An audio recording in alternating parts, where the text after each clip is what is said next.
Bueno, continuamos acá en Vladimir a la Una con Ricardo Ríos.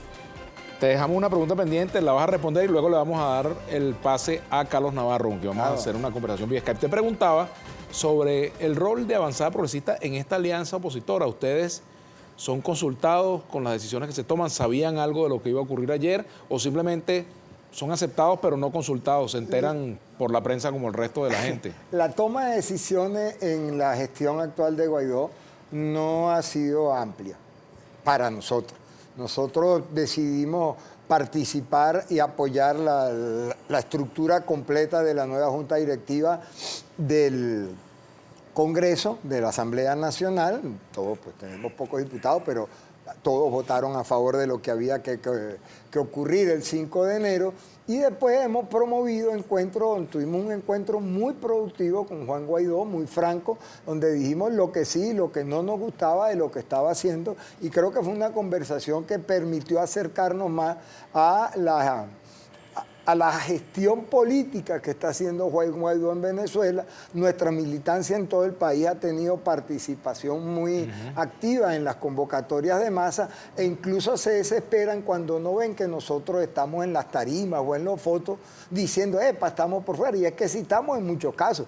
Aquí se toman decisiones donde no somos consultados. Por ejemplo, para nuestro partido fue más fácil conseguir una entrevista con un embajador de un país europeo que con un dirigente de la Asamblea Nacional. Entonces son cosas de la vida nacional, parte del folclore de la política. En la construcción de las decisiones que se están tomando, nosotros presentamos un documento semanal y lo hacemos llegar. Y unas son escuchadas y otras no. Yo creo, por ejemplo, y recibí con mucha satisfacción la declaración de Stalin González sobre las posibilidades de un proceso electoral en menos de 7 meses en las condiciones que él estableció y que eso además fue refrendado por Juan Guaidó. Eso lo tocamos directamente en la conversación. Juan Guaidó dijo que si eso se presentaba, él lo apoyaba y efectivamente se cumplió. Entonces, nuestra participación no es protagónica, eso es claro, pero tampoco estamos al margen. Bueno, tenemos ya en línea a Carlos Navarro, ¿lo tenemos con nosotros? ¿Lo tenemos en línea? Muy buenas tardes, Carlos Navarro, dirigente de ASI, Asociación Sindical Independiente. ¿Cómo está? ¿Cómo te va, Carlos? Gracias por atendernos. ¿Nos escuchas?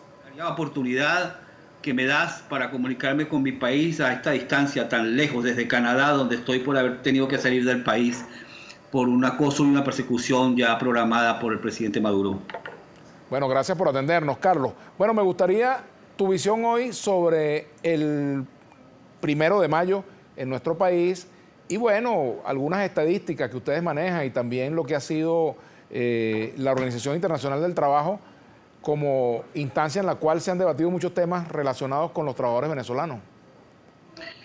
Bueno, comienzo por decirte que en el análisis objetivo de la situación del trabajo como valor fundamental de la clase trabajadora, como valor esencial, estructural y de primera generación en materia de derechos humanos y como herramienta para la gobernabilidad social, política y económica de un país, ese valor del trabajo jamás había sido destruido, jamás había sido prácticamente anulado y secuestrado por un gobierno de la manera tan brutal como se ha hecho por el régimen de Maduro, inclusive cuando tú comparas lo que ha sido el valor del trabajo en los últimos 100 años. Los componentes del valor del trabajo son muchos, son más de 12, pero digamos los elementales, Vladimir, para que sepamos cómo se ha destruido el valor del trabajo durante el gobierno de Maduro. El salario, $3.6 hoy. ¿Qué compras con $3.6 y en qué lugar del planeta ese es el salario mínimo? Las pensiones y las jubilaciones, $3.6. ¿Cuántas medicinas y cuántos alimentos puede comprar un pensionado con ese dinero? La contratación colectiva, símbolo y herramienta permanente de la lucha de la clase trabajadora desaparecida, anulada y secuestrada por los decretos de Maduro, que lo único que han hecho es eliminar los derechos colectivos de la clase trabajadora. El derecho a huelga. El derecho a huelga se ha convertido en una excusa para meter a la gente presa, para criminalizar la acción sindical, para judicializar las relaciones obrero-patronales. ¿Qué ha hecho el gobierno con valores como el de empleo? Somos hoy en América Latina tal vez el país que ha informalizado más el empleo formal. Quien tenía un empleo formal hoy era bubonero y mañana tiene que estar saliendo del país por la frontera porque no tiene dónde trabajar, cómo comer y cómo darle comida a su familia. Las cifras de las Naciones Unidas, Vladimir, son absolutamente terribles y las Naciones Unidas ha sido un órgano en este sentido imparcial. 5.000 personas salen diariamente por la frontera. Se calcula que el 10% de la población ya está afuera. 3.4 millones de compatriotas se han ido. Pero además se plantea que hoy necesitan asistencia humanitaria, cooperación y ayuda 7 millones de venezolanos. ¿Sabe lo que esto significa para un país como Venezuela? Por eso la OIT y ante la OIT se han elevado denuncias sobre la reiterada, masiva y contumaz violación de convenios internacionales. Y en el día de ayer, vale la pena que tú lo sepas, no lo hemos declarado, me hicieron un interrogatorio la Comisión de Encuesta de la Organización Internacional del Trabajo. A través de una videoconferencia pude participar en la investigación que la OIT a través de la Comisión de Encuestas hace al gobierno venezolano por la violación de convenios fundamentales.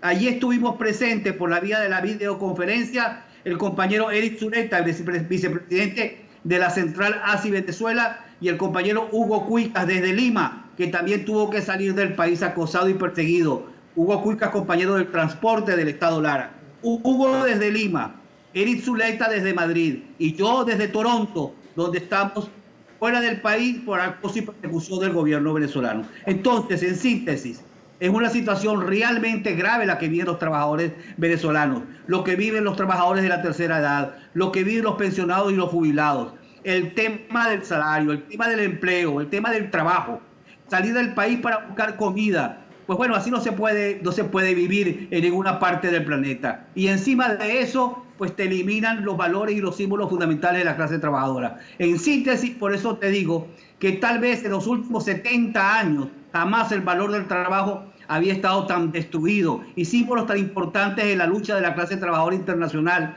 como la contratación colectiva, el derecho a huelga y el poder adquisitivo de tu salario han sido prácticamente destruidos.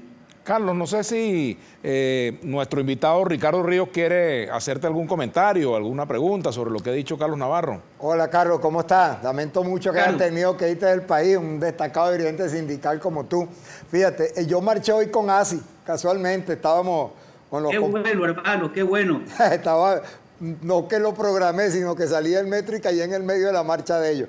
Pero me encantó ver allí gente que uno ha querido de toda la vida, gente joven y gente participativa, muy preocupada por la situación del país. Una pregunta, ¿cómo está haciendo el movimiento sindical venezolano para crecer tanto en el sector laboral juvenil como en el control del desempleo creciente? Cuando digo desempleo, me refiero a la carencia de empleo decente en Venezuela. ¿Qué políticas tienen ustedes a la mano o proposiciones? Ricardo, es una excelente pregunta porque si lo dices desde el punto de vista objetivo, la respuesta sería tal vez el joven no tiene ninguna motivación para incorporarse al movimiento sindical.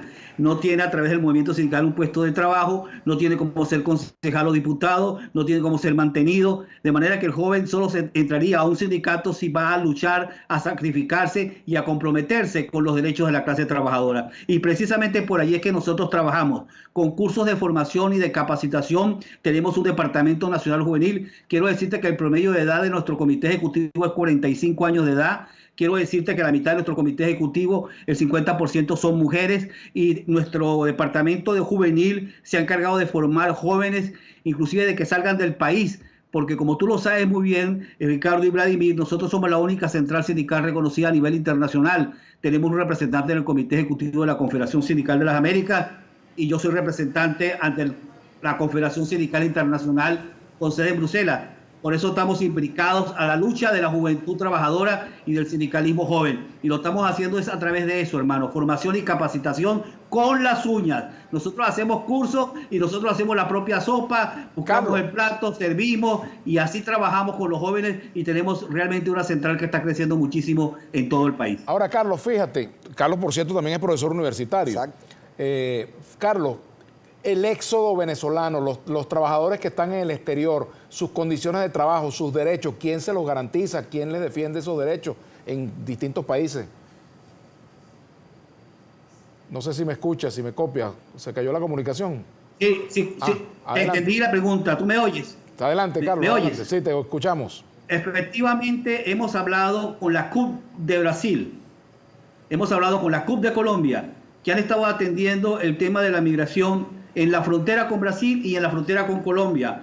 Hemos hablado con los compañeros de la UGT de Brasil, que tienen un programa en la frontera con Venezuela. Lamentablemente, hoy la situación de nuestros migrantes es de absoluto deterioro y precariedad, no solo en los derechos, sino en las condiciones de vida y de trabajo. Hay que saber que están siendo explotados, que están siendo agredidos los trabajadores venezolanos y las trabajadoras venezolanas. La situación de las trabajadoras venezolanas es dramático desde el punto de vista humano. Le duele a uno en el alma ver lo que esas mujeres están pasando. Se están prostituyendo en la frontera de Brasil, se están prostituyendo en la frontera de Colombia, porque tienen que enviar comida a sus hijos, porque no tienen cómo mantenerse. Y eso es sumamente grave. La demanda fundamental es de un piso mínimo de protección social. Así se lo hemos planteado a los organismos de migración de las Naciones Unidas. Así se lo planteamos a AMNUR como central sindical. Esta queja la llevamos ante la Confederación Sindical de las Américas y ante la CCI. Y quiero decirte que el año pasado, en la conferencia 107 de la OIT, nosotros fuimos capaces, nuestra secretaria general,